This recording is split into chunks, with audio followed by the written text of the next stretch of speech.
Hello everyone, today we'll continue with Unit 1, Section 1.2, which is about different for-profit organisations. Today we're going to be looking at for-profit social enterprises. This is AO3 objective, meaning it's those higher order command terms such as discuss, evaluate, etc. Very useful for kind of any 10-mark question, but particularly useful in paper 1, which in the new syllabus is heavily focused on corporate social responsibility and social enterprise. So if we need to define what a for-profit social enterprise is, so we can say it's a business that has a profit motive, but it has a mission or is looking to use that profit in the benefit of society.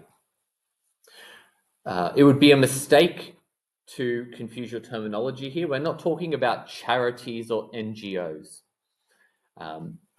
Those structures that I just mentioned, they rely heavily on government grants or donations to fund their work. Their main work is helping society. For the for-profit social enterprises, they have two areas of work, we can say. The generation of profit by providing a good or a service that's competitive, and then the social good, using the profit from the business to have a social good.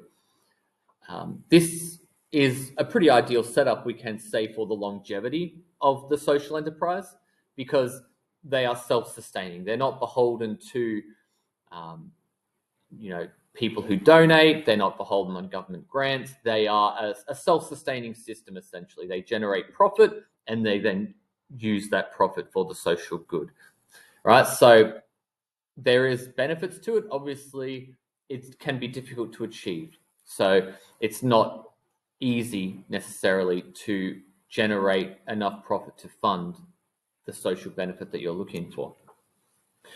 The first kind of category we have, and there are three kind of broad categories for these social enterprises, is a private sector social enterprise.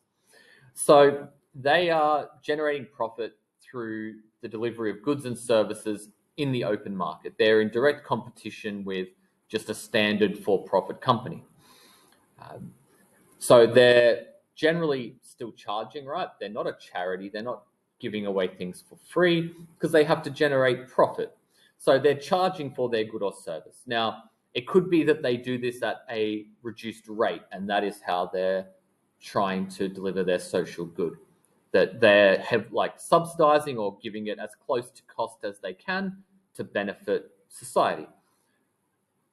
Probably a more common way is that they charge full price to generate that profit that they need, but then they have mechanisms for subsidizing the product for people who cannot afford it, or for offering it for free for the people who need it or cannot afford it.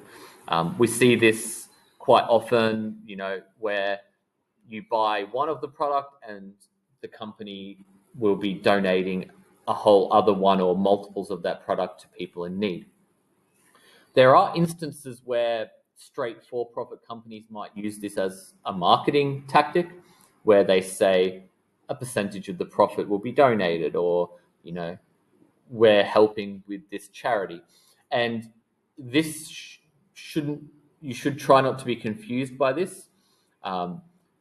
Just having kind of a marketing push about donating doesn't make the company a social enterprise. For the company to be a social enterprise, there's no dividend paid to shareholders. There's simply the profit used for social good. So, a once-off donation or a marketing campaign that talks up donations doesn't make a company a social enterprise. All right, it has to be the entirety of that profit, and it has to be a consistent thing, not just once off or every year, for a few weeks we do this. We then have public sector social enterprises. So these are government-owned businesses that actually do generate a profit, are run like a company to generate profit. And despite generating a profit, they do still seek to have some social good, some social purpose. Some common examples of this are railways and metros. You pay for a ticket to travel on the railway or metro. It might be quite heavily subsidized, but there'll still be profit, and that profit would go, for example, into the expansion of the network, which would benefit the public. It could go to offering that train or rail service to small communities where, strictly speaking, from an economic perspective, it doesn't make business sense to run a train to that small town, but the railway company has that social imperative to offer the service, similar to postal services as well. In a lot of major developed countries, the postal service is all-encompassing. Every town, no matter how small, has the postal service present. Serving many of those small towns and villages would be completely unprofitable. However, the profits made in the metro areas, the cities, more than subsidizes the cost of offering the service in other places. And any profit beyond that would go, of course, into improving the network. Another common one are public broadcasters. You might have been able to tell from my accent that I'm Australian. Australia has two public broadcasters, the ABC and the SBS.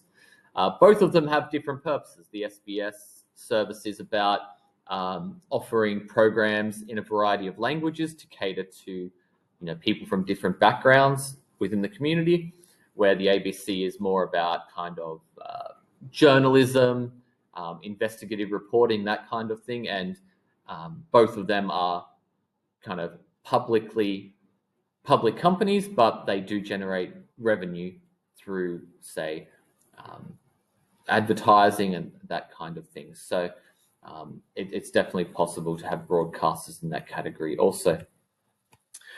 Then we have cooperatives, and there's actually three types of cooperatives. They operate in similar but slightly different ways, and it's mostly to do with who are members of the cooperative. So a producer cooperative, it's essentially a way for individual producers to benefit by being part of a larger organization and working together. This is commonly used by primary producers, like farmers. In this case, each individual farmer becomes a member of the cooperative.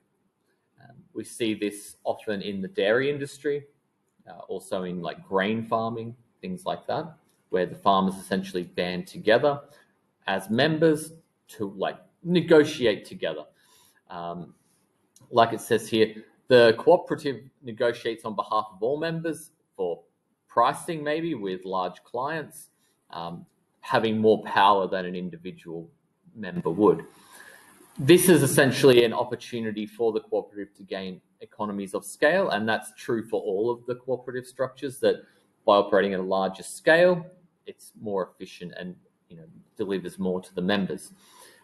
Producer cooperatives in particular often invest in processing facilities to move up the value chain. So instead of selling just the raw material, they process that material. There's also a number of examples of producer cooperatives integrating vertically. So the members themselves are the producers, the cooperative invests in a processing facility, and then they actually develop a finished product that they bring to market. Again, being Australian, an example from Australia, we have a number of dairy cooperatives who the farmers send their raw milk to the processing facility, which is turned into a variety of products, cheeses, flavored milks, powdered milks, whatever it happens to be. And the cooperative actually brands those products and takes them to market themselves. So providing value for the members of the cooperative, and that value is returned to those members rather than who are essentially acting as shareholders of the cooperative.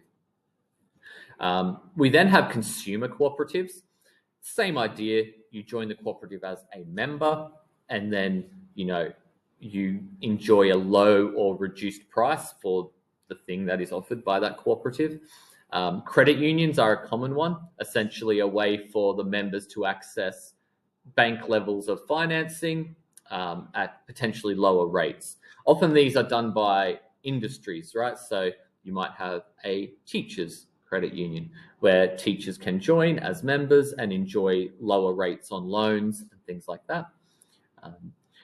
Housing cooperatives are quite common in Europe. I know in Germany and Austria, these are quite big, where the cooperative builds houses, and members buy them or purchase them or rent them at quite a lower than market price, as a way of the social benefit being the provision of housing for the members. We also see this with food and grocery cooperatives quite commonly in like the USA, essentially looking for a purchasing economy of scale, where the members band together to buy groceries in large bulk orders to reduce the per unit cost for each of the members of those groceries. And then we have workers' cooperatives. These are by far the least common structure of cooperative. In fact, it has like some political undertones of, communism and workers reclaiming the means of production. Basically, the workers as members of the cooperative vote on major decisions, so it's having some relationship to the idea of industrial democracy. And those workers are working essentially for themselves, in that they have a stake of ownership and they get a share of the profit of the cooperative because they're working there, right? Like I said, not a common structure. There are some instances where, companies, like owners of companies, kind of turn it over to the workers in this way. But it's definitely not a common structure. You might also get some instances where the workers purchase the company, are given the opportunity to purchase the company as a collective, but they don't always, in that case, set it up as a cooperative. They might maintain a corporate structure with the workers as shareholders instead. So there's not really, in terms of that, like if it is a situation of a buyout by the workers, there's not really a strong reason to make it a workers' cooperative versus shareholders, in my opinion. And that's probably why it's not such a common structure that we see. In the next video, we're going to continue looking at these for-profit social enterprises with microfinance providers, which is a method of banking. Thank you for watching. If you enjoyed, please subscribe. There's a whole bunch of other videos on the Unit 1 playlist that you might find interesting, and I'll see you next time.